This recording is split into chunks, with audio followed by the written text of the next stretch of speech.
வணக்கம். நான் உங்கள் ஜெயா. இன்றைக்கி நம்ம இந்த வீடியோவில் இக்கால இலக்கியத்தில் நாமக்கல் வே. ராமலிங்கம் பிள்ளை இவரை பற்றி பார்க்கலாம் வாங்க. ராமலிங்கம் பிள்ளை இவர் ஒரு கவிஞர், எழுத்தாளர், இதழாளர், விடுதலை வீரர், சீர்திருத்த செம்மல், இந்த மாதிரி பல பரிமாணங்களை கொண்டவர் தான் இவர்.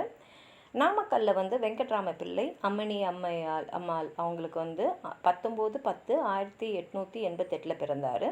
தமிழ் கவிதை உலகத்தில் இவர் ஒரு தனிப்பெரும் மன்னராக, தமிழ்நாடு அரசோட முதல் அரசவை கவிஞராக இவர் இருந்திருக்காரு. ஆரம்ப கல்வியை நாமக்கல் நம்மாழ்வார் பள்ளியிலையும், உயர்கல்வியை கோவை மெட்ரிகுலேஷன் பள்ளியிலையும் இவர் பயின்றார். திருச்சி பிஷப் ஈவரில் கல்லூரி கல்வியை இவர் நிறைவு செஞ்சார். சிறு வயதிலேயே இவர் ஓவியம் வரைகிறதுல ரொம்ப ஆர்வமாக இருந்தார். இவர் வரைந்த 5ஆம் ஜார்ஜ் மன்னனுடைய ஓவியத்துக்காக 1912ஆம் ஆண்டு மன்னர் குடும்பம் இவருக்கு தங்கப்பதக்கம் கொடுத்து சிறப்பிச்சிருக்காங்க. கொஞ்ச காலம் இவர் ஆசிரியராகவும் பணியாற்றியிருக்காரு. பிறகு பார்த்திங்கன்னா நிறைய பணிகளில் அவர் ஈடுபட்டிருக்காரு. நாட்டு விடுதலையில் விருப்பம் கொண்டு 1906லேருந்தே காங்கிரஸ் இயக்கத்தில் முனைப்போடு செயல்பட்டு அந்த கட்சியோட நாமக்கல் நகர தலைவராக இருந்திருக்காரு. காந்தியடிகளையும் பாரதியாரும் அவருடைய ஆசான்களாக ஏற்றுக்கொண்டார். 1932ஆம் ஆண்டு விடுதலை போராட்டத்தில் ஈடுபட்டு ஓராண்டு சிறையிலையும் இருந்திருக்காரு. எளிய சொற்களால் கவிதை எழுதுறது, காந்திய கொள்கைகளை பரப்பி அவர் பெரிய ஈடுபாட்டோடு நாட்டு சேவைக்காக இருந்திருக்காரு. 100 தேசபக்தி பாடல்களை நாட்டு பூமி அப்படின்ற தலைப்பில் எழுதியிருக்காரு.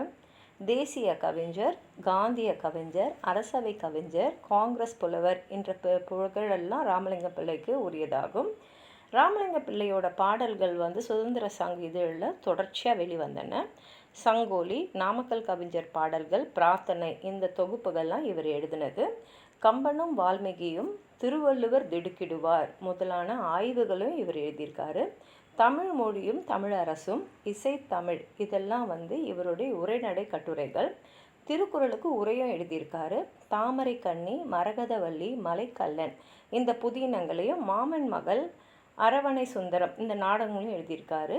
தமிழன் என்றோர் இனம் உண்டு, தனியே அவருக்கு ஒரு குணம் உண்டுன்னு தமிழோட இயல்பையும் இவர் எழுதியிருக்கிறது குறிப்பிடத்தக்கது.